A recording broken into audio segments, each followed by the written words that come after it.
Namhlanje sivakashele Pretoria ukuhlangabezana no-Elijah umthando wezimoto kanye nomqhudelano wazo. Lolu thando lwafika emva kokuthi ehlalekelwe ingozi yemoto ngesikhathi eneminyaka engu-13. Still in love with speed. I still love cars. Harsha waseRivonia waye kumsebenzi wezigidigidi zemali ukuthi azinikele kuthando lwakhe wezimoto ezisheshayo kanye nomculo nomsindo. In fact, I've always had a passion for speed more than sound. Bobabili bazoke bethu ukuhlangana noPepsi kanye nomqeqeshi wamabhizinisi ukuthi phela bekwazi ukuthi beyise ibhizinisi labo ezingeni elithe xaxa. The challenge with most entrepreneurs is that we're so passionate that we forget that it's a business.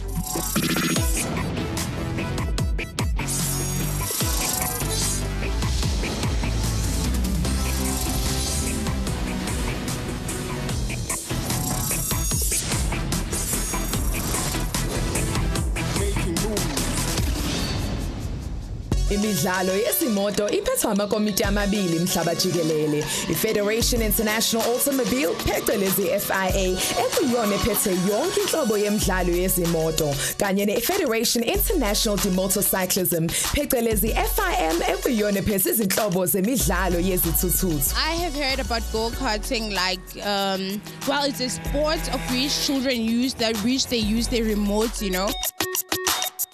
It's a sport where people go-kart racing, whether it's Formula 1 or it's go-kart. Is it a sport? La ekhaya siphakathi kwamazwe ambala ekuwona phethe imicimbi yemidlalo wezimoto kanye nezithuthuthu. Kanti ke amanye amazwe akabe namakomiti ahlukanisiwe ukuthi aphathe yona lemidlalo. Basically, I'm excited about fast cars because obviously it's about adrenaline. It's about obviously excitement. Boys, they love cars, you know, like always. Eningizimu Afrika zithandwa kakhulu izimoto kanye futhi nokugqoma kwazo. Kukhona imboni ebanzi khona la ekhaya ekuyiyona ephethisene nokufakela ama-system omculo ezimotweni. 20,000 in the sound system. I love music, so I love loud music. Yes, I would. If I had a car, I think I might spend less or minus 8,000. I would spend plus minus 2.5. There are more expensive things that are needed in a car than a sound system. Making moves.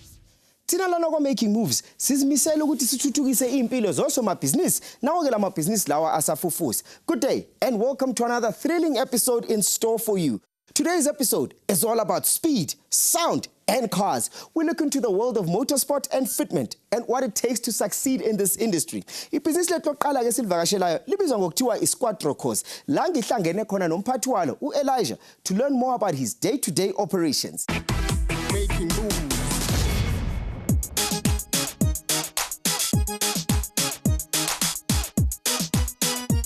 I'm Elijah mfana wakagumbi, ngina 30 years old, ngazalelwa eBonngoe.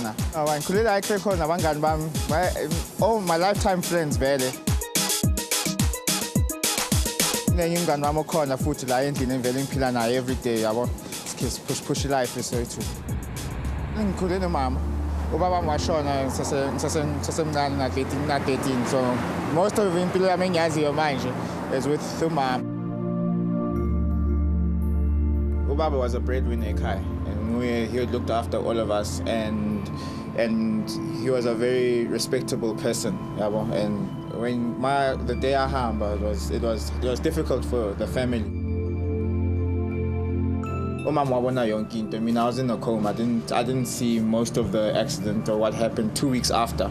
I understand ukuthi this is what happened. I lost what I thought, what I believe, what was me. You know, I now have scars of the accident. I remember the accident happened when we were in Standard 4. He still managed to be one of the top achievers when he came back, and he wasn't in school for 90% of the school term that he wasn't there. I was in hospital for a good 6 months, and then another 4 months rehabilitation. Kufunda how to walk again and how to do things. So my brothers and sisters ever thought Kuti I'd be in such a business where the same thing that took father away and the same thing that changed me as a human being, I'd be in love with it. I'm still in love with speed. I still love cars. Sure. We grew up together.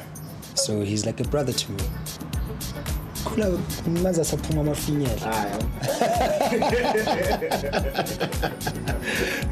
Umama basebenza labanye abelungu ne, and then what happened is ukuthi labelungu laba, when I was still a very small child, bangithandile, and they took me in and they treated me as one of theirs, as intwana zabo. Bebile outlays besithanda isingisi kakhulu njalo. Yo man, what's up, man? Getting there. Trying, hey, trying.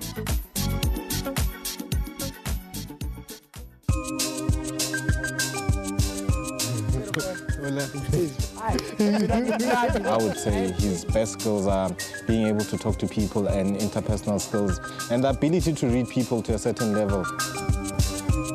But it's driving skew, this thing. One of his strong qualities is he never gives up, man. That is the good one. That is the good one. That is the good one. It's on. Low winning. Clipper. Okay, no, don't worry. Clipper. Give me two, Baba. He's a sore loser. Me, not so loser. He's a sore loser, and I'm a gracious loser. I think his weaknesses is his heart. He's a loving guy. He cares too much, he loves too much, and I've seen where people tend to take advantage of that at some point. Making moves.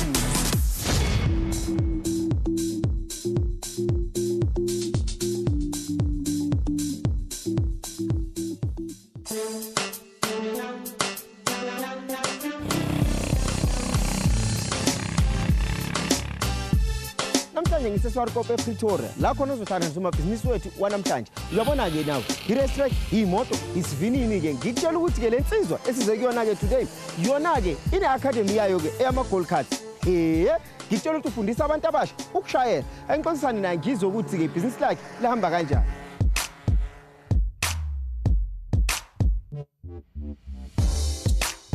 Take me through yonke process yenzakala lapha yana ubheka ini ukuthi kwenzakaleni.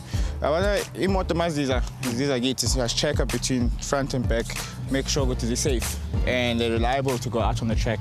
Ngoba impilo zabantwana abancane abadriver le moto. Yeah. So we must make sure ukuthi ba safe. So since impilo zabantwana abancane abadriver le moto lezi ngingangena kule mina.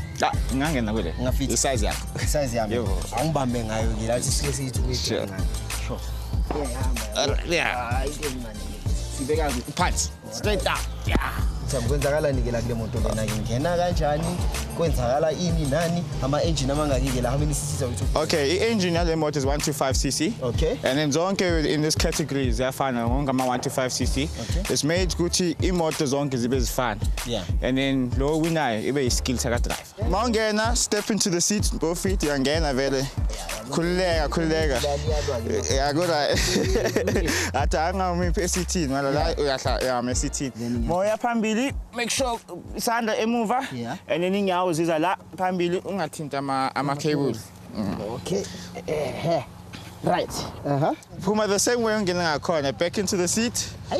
Kanjalo nje opposite side of the engine. Kutwami. Sure. Umuntu obukela ozibuza ukuthi i-squadron course yini nenzani la ikhale business lakho. Yeah, iSquadron course is about helping kids to reach their dream. Thina sahamba somfunela imoto, simthengela imoto, maqeda uthola imoto so maintainer to make sure ukuthi njengechilo ukuthi mele be safe, ibe reliable, but the biggest part we make sure it's fast. Then once imoto fast, intwana mele be fast. So I'm trainer ke lapha endleleni ukuthi udriver kanjani, ubrika kuphi, uhamba kanjani njengoba utshelile ukuthi isystem yasitshela ukuthi intwana idriver kanjani. Wena ufike kanjani kule industry le moto lo? I had a car accident. Yeah. And my car accident made me ngibe fascinated emotweni. Wow. And then what happened is I had an opportunity and I was part of an academy years ago. Yes. Lapha bangifundisa ispan. Yes. And then cut a long story short, I've now from that academy I've opened up my own academy. How much would one of these babies set with like? Imoto encane for umntana 4 years old would be about 25,000. 25 koris. 25,000. Yes. And then for the 8-year-olds about 48. And then the bigger ones are about 80,000, but that's for brand new. Yes. My second hands on the market, which start from about 10,000. The Utengi mod is the small part. So that's the cheapest part. That's the cheapest part. Yes. It's like mind you, where the expense comes in, and where we tend to make our money is the maintenance and the training. Oh. Because that's time, and you pay for your time, and also what is the season going to cost you? Meaning, this season it's a year season. Yes. January, December. Okay, and then kuna race, between those months, Z12. To do a full season, my practice, the training, the theory, you're looking at a region about average 100,000. Yeah, go lapha store khona le moto lezi. Into engifuna ukuyazi lapho uTini, inqola lezi ziyabiza. Sure. Sikhuluma nangezinto ezifana njengezomlilo ke phela opetrol nani. Yeah. Asithi ke kuyasha la. Nezimoto zabantu lezi inqola ezilana zishe ke zona. Ubani kwesenkingeni? Like every other business, it's an insurance company, and make sure that if imoto yakho iba damaged or yalahleka or iyasha or genzakala kunephutha lethu yenzekile, insurance iyascover. Ngale kule gumbe ngapha eceleni kwenzakala na ungithatha. Hayi, ithi ngikubonisa. Asiye.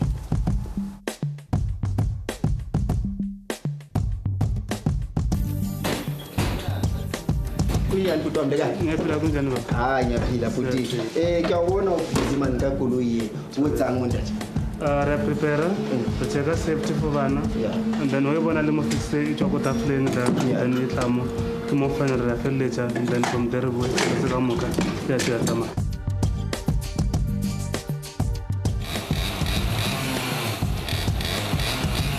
Uthi kwenzakala ndike ngala ngoba phela ngale ungikhombisile la ku store khona nala imoto ihlanganiswa khona ikheli kwakhona ke nangu nomuntu uza kusekhona ke uthi omncane abanike masista yabona ngapha kulapho i-training ne-practical yenzakala khona ne and part of our vision yet is development and upliftment, okay, and women empowerment. But lo sis Lucy uzokutshela ukuthi wenza. Mina ngisiza abantwana ukugqoka, as you can see ukuthi ngifaka i-rib protector. Neck brace to protect him, and then lastly helmet tag. Yeah. You've done this a couple of times? Yeah. So what are you hoping to do, let's say, in the next 5 years, 10 years? Where would you like to be in the sport? Actually, I want to be a soccer player. You want to be a soccer player? Alrighty. No, good stuff then. I'll be watching you on the track, okay? Okay.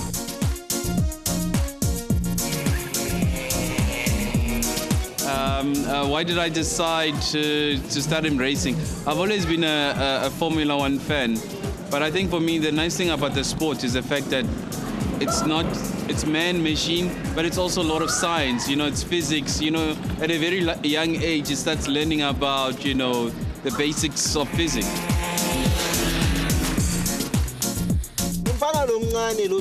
Yeah.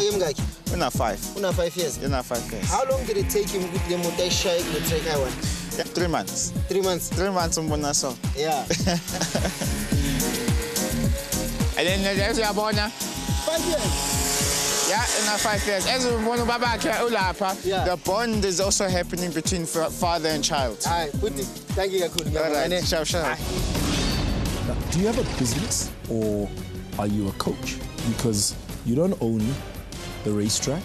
I don't know if it's fair to call you a business.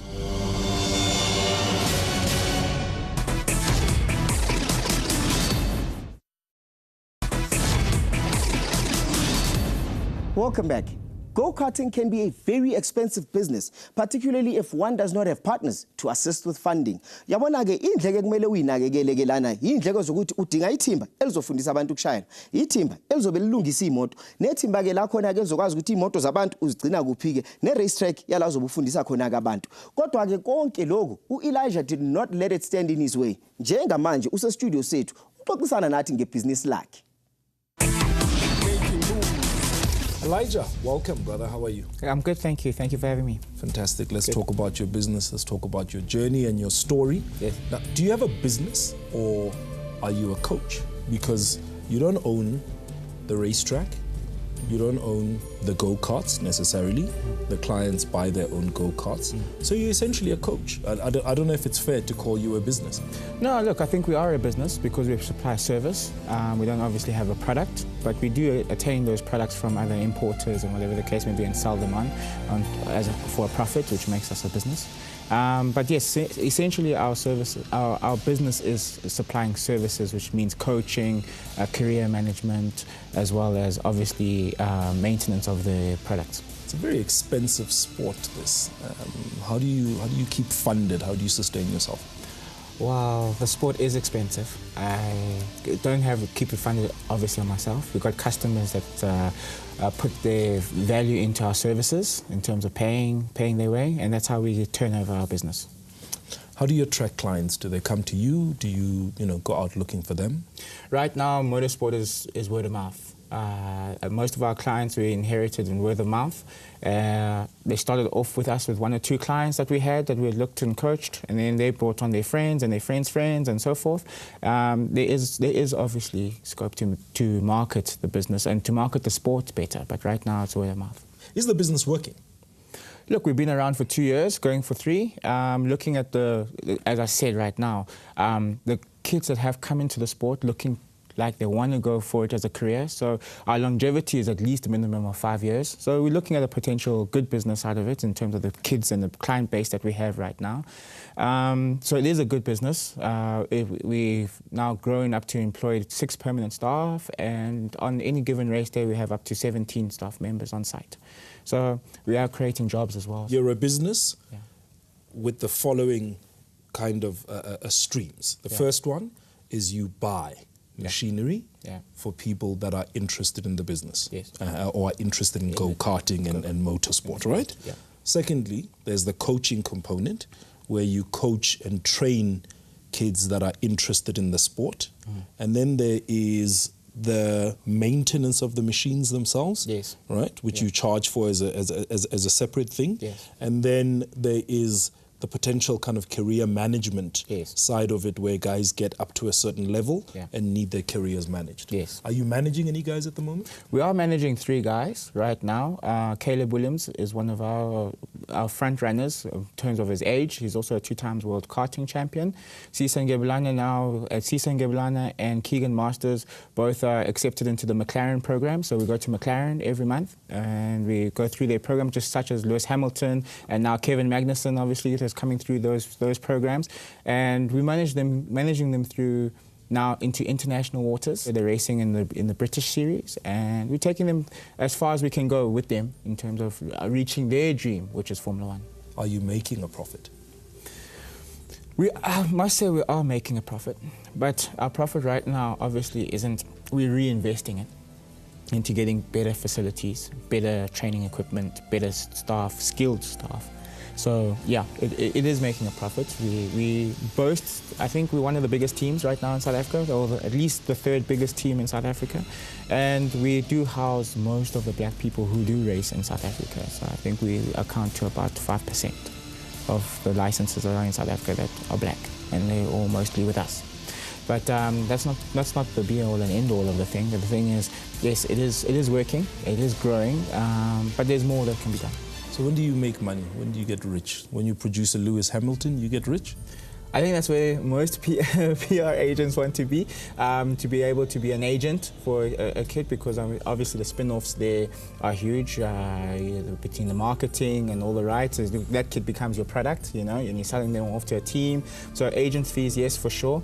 But as the sport as well, becoming big as a whole, imagine if we were to be able to bring Formula 1 back to South Africa, or those big level races, super bikes and those kind of things. I think that also is a big revenue stream where you can become rich if that's what you want to be. But I think just a well-established platform locally at home where you can service more numbers instead of the same 200 people we have in the sport. If we can get up to 1,000 to 2,000, I think then that's when it's starting to become a proper business. Elijah, thank you so much, brother, for sharing your story with us. I do hope that you get rich, and I hope that you achieve the dream, because this is your passion, and you sound like you're good at it and are passionate about it. Thank you very much for having me as well. I'm going to send you off for a coaching session now, and we'll chat a little bit afterwards, and let's see if you've been able to get some support and some insights to help you grow your business. Cool, thank you. While Elijah is receiving some coaching, let's go to our weekly wisdom nugget.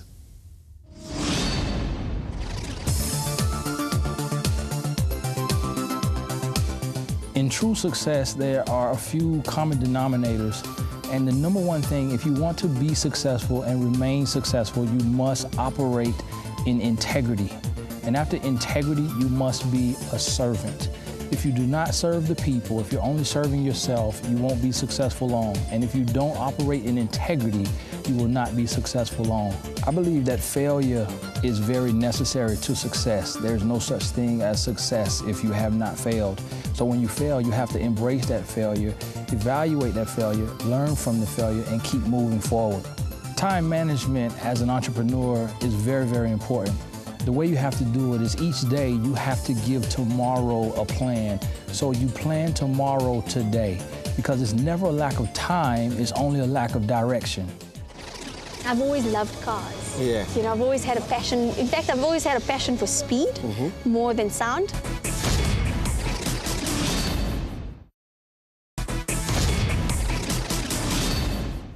Siphinde sikwamukele. Njengoba ke inani leemoto edayiswayo la eSouth Africa liyalanda, njengabantu ke futhi ke nabo abafuna ukuguqula imoto zabo, sanda leso sibalo. Lana ke sikhuluma ke phela ke ngama exciting accessories. Audio modification, a booming business transforming ordinary cars into extreme expressions. Eyabantu ke abakhombisa ke ukuzithanda nokuzikhangisa. uHarsha wabona ke ukuthi likhona ke igebe lokuthi angene ke kuona lomkhakha, njengoba bebaningi ke abantu abafuna ukuguqula imoto zabo. Akuze udaba lwakhe nelwange business lakhe.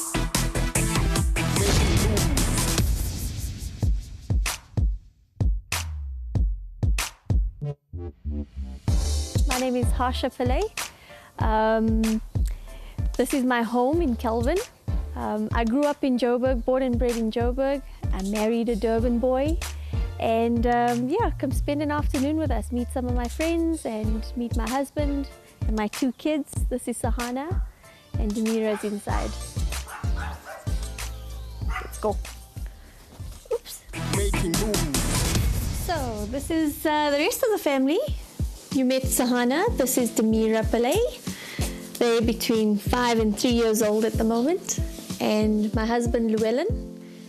We've been married 10 years now. But kind of lost count along the way, of course. This is my 2 friends, Sully and Zareda Minty. Then we met probably about 12, 13 years ago. Working in the same company with Sully. He was my financial director at the time. I saw this lovely girl in the other department and I said, okay, Llewellyn, let's try and organize you with this girl, and that's how we met Harsha. She kind of triggered a lot of interest within the finance department, and before I knew it, I was set up on a date. And I invited her to my home, and then she met my wife Zareda, and we had Llewellyn there, so we got the whole thing going, and yeah. And effectively that was our first date together. When I met Harsha the first time, she had more of a tomboy look. I grew up in Fordsburg, Johannesburg, with an older brother. He's 2 years older than me. Didn't get along very well with my brother growing up. So the other thing I remember is having cereal boxes in front of us so we didn't have to look at each other's faces. But by the time we got to varsity, end of high school and varsity, we were inseparable.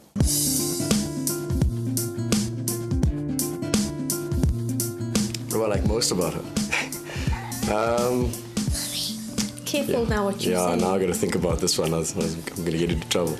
I think, you know, when we started out, I think, you know, she was different. She definitely stood out.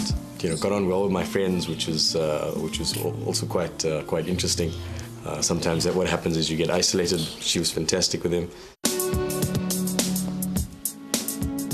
What she loves is her family, her kids. And I think her kids take priority in her life. She's a fantastic mother. She manages to kind of balance everything.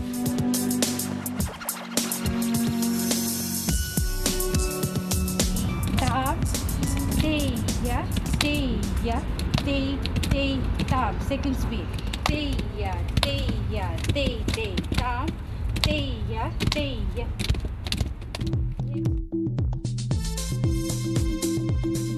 I think if there's one thing Harsha likes is Harsha likes fast cars.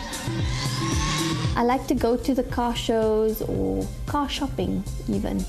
Even though you're not buying a car doesn't mean you don't have to window shop, right?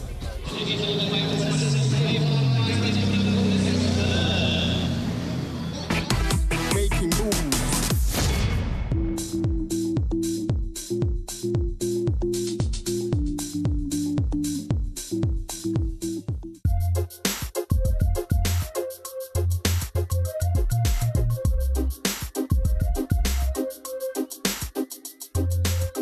Namhlanje sohlangana nowesimama oku-audio and tracking system fitting center. I-research yethu isikhombisa ukuthi ke yena angaba omunye ke bokuqala ke besimama bokungena kona ke lo mkhakha. Ake ngene ngaphakathi ngixoxisane naye.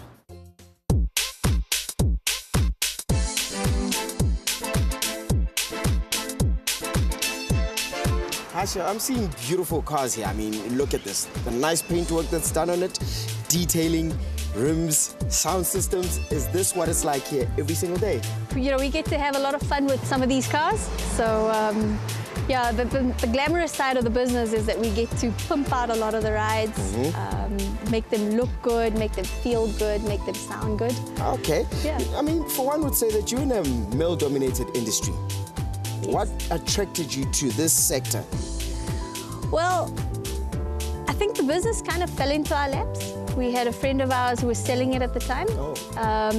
And I've always, being a mom of 2 kids, we wanted some flexibility. So, and I've always loved cars. Yeah. You know, I've always had a passion. In fact, I've always had a passion for speed more than sound.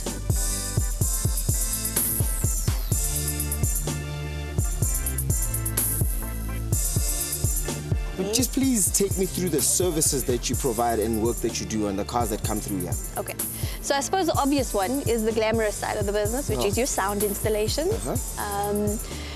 And funny enough, that's probably the smallest component of our business, because we do tracking devices, alarms, anti-hijacks, central locking devices, your day-to-day run-of-the-mill stuff, gear locks, window tinting. Speaking of the work that you've done, please show me something that you guys have been working on. Our favorite one to normally show to people is our demo car, which is been dubbed the Angry Polo. Why?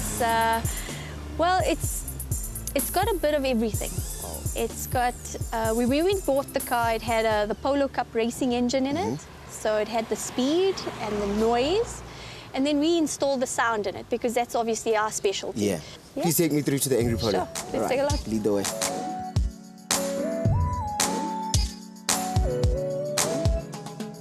So just please tell me a little bit about the detailing that you've done here on the car.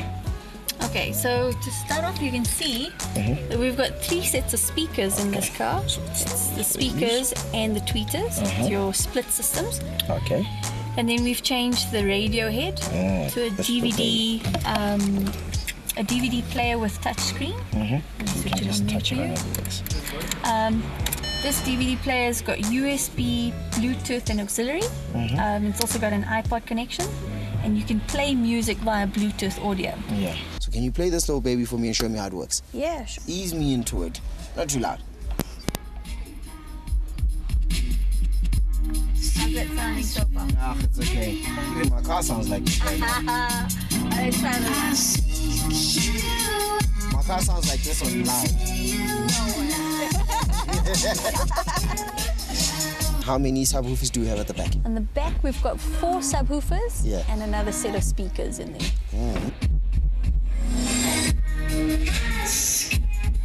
For one to be in this industry that you're in, do they need to be certified? Unfortunately, in South Africa, in terms of sound, there aren't any governing bodies. Certain suppliers have try and sort of control who's allowed to install their products, etc. Most people know of some of those kind of sound products.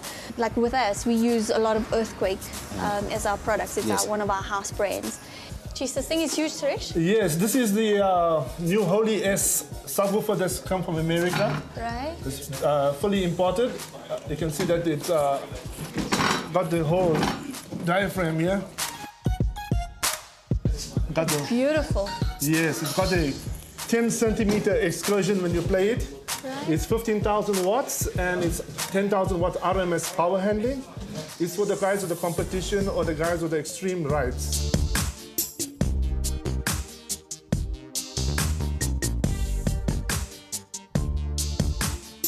Can you please just give me a breakdown of your overheads that you might be looking at it saying, listen, this is what we're paying for. This is where some of the money goes into for us to reach that amount of money Yes. that we're charging you as a client. I never lump sum a quotation. Yes. So I'll never say to you, okay, you want this whole lot of stuff, it's going to cost you X.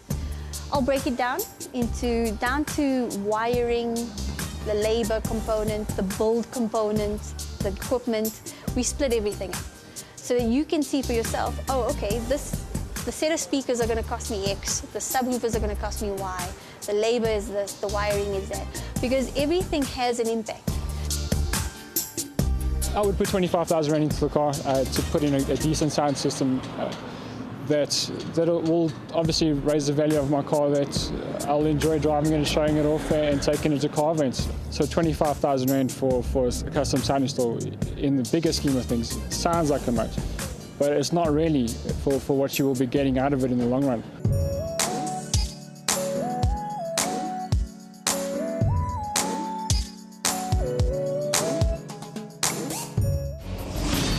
Okay, and tell me about, being a woman in this industry. Do guys take you seriously? Do the guys that work for you take you seriously? What do you have to do in order to get them to take you seriously? Where are the barriers?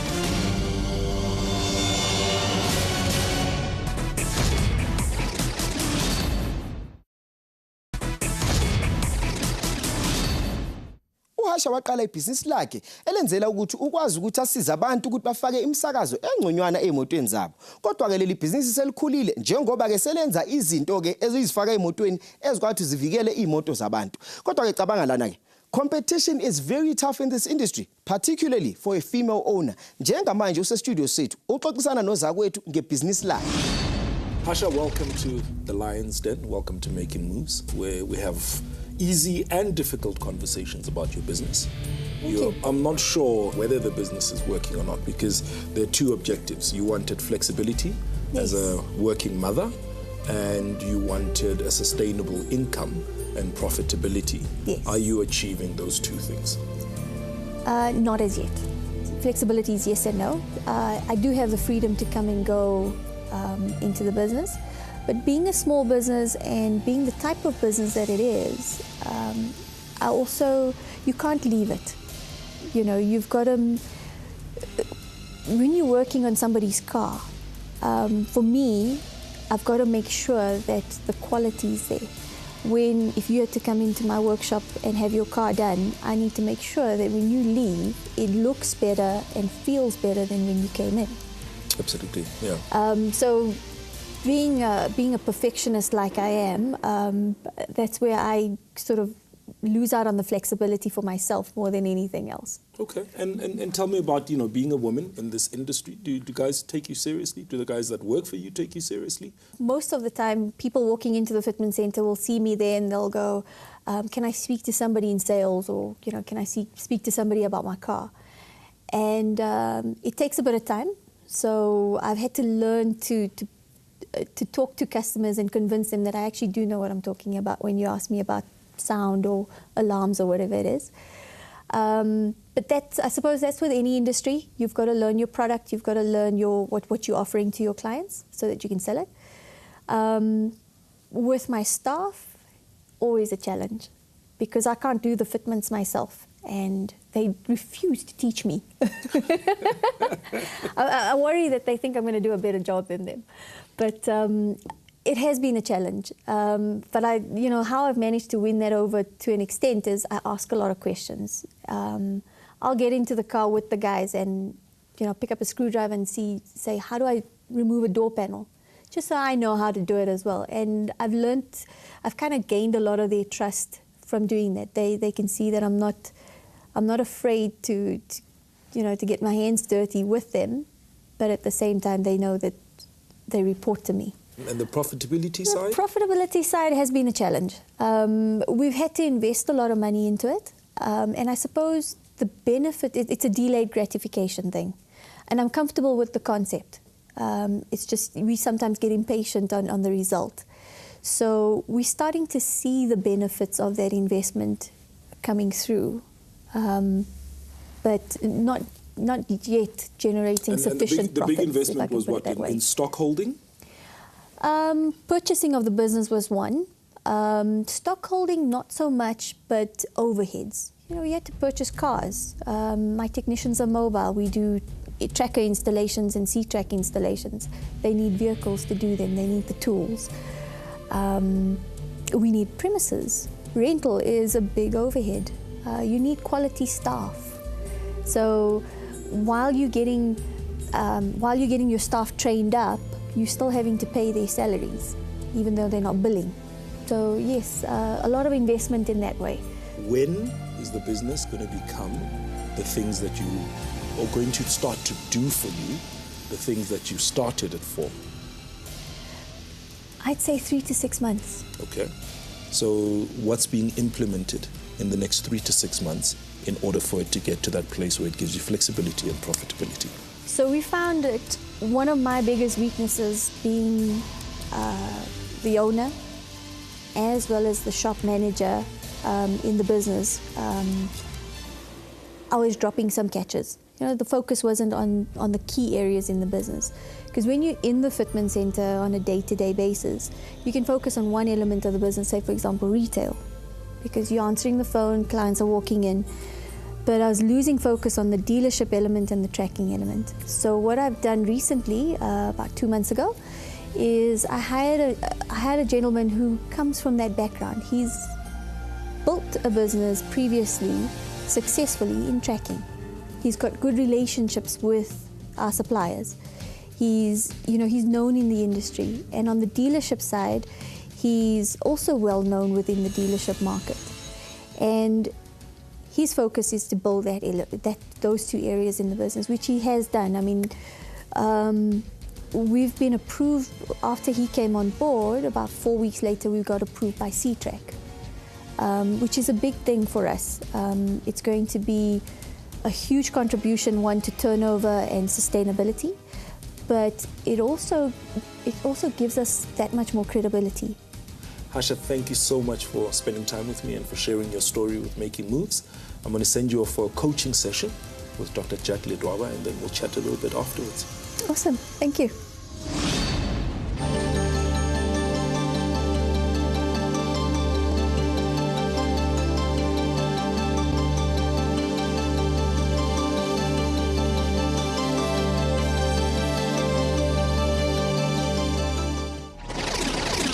Elijah's back in the studio with us to give us feedback from his coaching session. Tebo, you took him through his coaching session.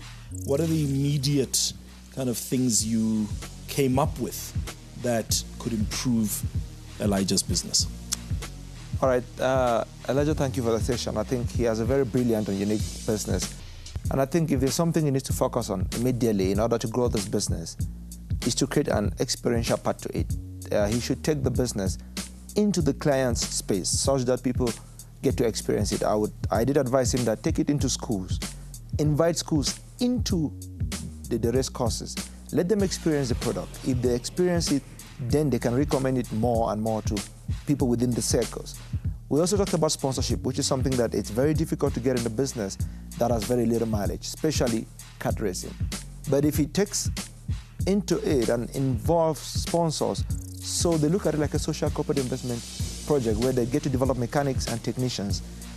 And he did inform me of a mechanic who has traveled to Italy. But if such a mechanic could travel to Italy on a sponsorship framework, it would really benefit the business. Because in the end, how many Michael Schumachers do we create? They are very few. But if we look at developing the mechanics and technicians, the base is very broad. In that way, he gives back to the community and he grows his business. What have you picked up? What are the immediate things that you're going to take away with that you could go and implement over the next few weeks and months? Well, Tebe would obviously help me to realize the back end, as you sort of put it, that we could do a lot more with the business and getting it out there in the schools, so forth, but also in the social responsibility segment by producing a development document that does essentially do that, develop people within the sport and get them out there, get if we can't get drivers onto the world stage, but maybe we can get the mechanics onto the world stage, and the technicians and the engineers and the hospitality people, all those kind of people that help to get those two drivers onto the Formula 1 stage. So I think that might be a much bigger element for us to really have a look at. And because Elijah is a small business operator, his own development will benefit the business. What can he do to better improve himself as an entrepreneur and as a business owner? The challenge with most entrepreneurs is that we're so passionate that we forget that it's a business. So he needs to have a good, unique selling point. I mean, I did advise him to say, when you see kart racing as it's broad, you should look at it from an entertainment perspective. Are you selling to elite kids who just want a course to race on a weekend? So you get to charge them for that. Are you selling it like an academy where you get to develop future race champions? So the selling point needs to be very specific so that the target market would see into how they fit into the whole program. And with the mechanics and technicians and all that. So that, for me, it's where he will get a lot of funding. I think funders would come into that perspective, knowing that that is where they would get their return. Fantastic. Thank you very much, Thibaut. I think your input has changed the path that this business is on. Thank you. Elijah, commend your bravery. Thank you for sharing your story. You've turned your passion into a business, and may you grow from strength to strength. Thank you very much. Thank you for having me. After the break, we find out from Harsha how her coaching session went and whether it's changed her thinking about her business. We'll be back in a moment. When she wants to sell Harsha, she will fail in so many ways. So the fact that, you don't want people to evaluate you as a person. She's a female, that people have a doubt and so forth. But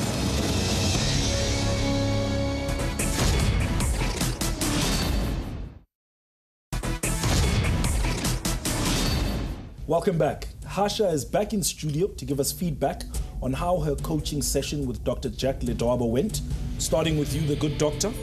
How did it go, and what are the immediate areas of concern for Audio Evolution? it was quite interesting. The immediate concerns at the moment, one is market penetration. Two is obviously cash flow, money issues as a common one. And the last one was operational issues. You know, those are the areas we looked at. And the most important, the biggest one that needs to be The biggest one is basically market penetration, because then with business you can do the rest. Yeah. What does Harsha need to do in order to attract more of the right kind of clients? She had to adopt a strategy of shying away from selling Harsha but sell the business. Because then when she wants to sell Harsha, she will fail in so many ways. So the fact that, you know, you don't want people to evaluate you as a person. She's a female, that people have a doubt and so forth. But people, when they deal with a brand, and I mean her name is pretty good, Audio Evolution. It's exactly what the market, you know, is looking for out there. Just like a bigger company, you don't know the person, but you know the brand. And those are some of the strategies we talked about as to how she can make sure that she puts the brand forward. Then people get to deal with the brand, because after all, it's about business. What do you think about that? Yeah, I think Doctor hit that nail on the head. We have previously focused more on the relationships, the one-on-one relationship with some of our key customers, rather than the brand. So the significant thing that I got out of that is have a focus of the company as a whole needs to have a focus on the brand. What does the brand represent? What is, you know, how are you using the brand for every interaction that you have? So he said, and the thing that I liked about what Doctor said was, it doesn't have to be expensive. So it's little things, things like your email signature, making sure you're not using your Gmail account, you're using your audioevolution.co.za account. You continuously referring people to the Audio Evolution social media or the website, you know, things that will push them back to the name of the company rather than to me as a person, me as an individual. We spoke a little bit earlier with Harsha about how the retail market is really the future of Audio Evolution. Yeah. How do we take that and make it perhaps a mass brand that can speak to the ordinary person on the street? The whole thing is about partnerships. So we spoke a little bit about how she's going to partner with some of the local guys who are doing either panel beating and so forth within their panel beating business, and then you just do Audio Evolution stuff. So it's just a matter of that. So what she's going to be doing, she'll just train people centrally how to fit according to her specifications, and then she franchises the business. Fantastic, guys. Thank you very much. Yes, I have no doubt, Harsha, that your business is going to succeed and that the Audio Evolution brand is going to become a recognizable brand. And I wish you the best of luck. Thank you very much. Fantastic. Dr. Jack, always a pleasure. Thank you very much. Thank you, sir. All right. All right. We've come to the end of today's episode. Motorsport and fitment can be a very exciting industry to do business in, but it requires startup capital to get started. If you're considering starting a business in this industry, we hope today's episode has shed some light on how to get started. Thanks for watching Making Moves. Cheers from the team. Mzansi for sure, SABC 1. Making Moves. How my experience has been on Making Moves is eye-opening, should I say. It's obviously brought out different aspects of my business that I would have maybe missed, which I might have to have a look at. So it's been a rewarding experience. The coach, I think, was like really on point in terms of how you on the spot and making sure how much of your business you understand and how you're constantly moving forwards and evolving. The thing that I've been doing in the business all along the focus has been on me as an individual trying to make the sale, where it should actually be the brand selling the business. The name, sell the name Audio Evolution, it should be everywhere.